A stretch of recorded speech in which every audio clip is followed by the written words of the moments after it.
Try করছিলাম যে কোনো কিছুর মধ্যে এটাকে ঢুকিয়ে দিয়ে আম, বাইরে ফেলে দিয়ে আসার জন্য। তো অনেক টাইম লাগলো, কারণ আমি কোনো এক্সপার্ট নয়, অনেক দূর থেকে করতে হয়েছে। নির্বিষ হলেও ভয় থাকে মানুষের, আমার নিজের মধ্যেও ভয় আছে। তো লাঠি দিয়ে অনেক দূর থেকে এটাকে অনেক কষ্টে প্রথমে খুব লাফাচ্ছিল, ছোবল মারছিল লাঠিটার ওপরে।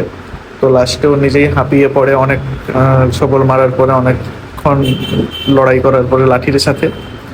তারপরে লাস্টে এটাকে ঢোকালাম চিকচিকিটির মধ্যে, এবং দুটো লাঠি দিয়ে চিকচিকিটিকে ভাঁজ করে, অনেক বড় লাঠি ছিল, আমি দূর থেকেই করছিলাম, করে আমি বাড়ি থেকে দূরে গিয়ে জঙ্গলে ফেলে দিয়ে আসি।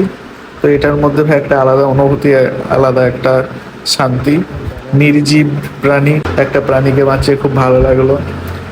তোমরাও কোনো কিছু এরকম প্রাণীকে বাঁচাতে চাইলে আশেপাশে যে রেস্কিউয়ার থাকে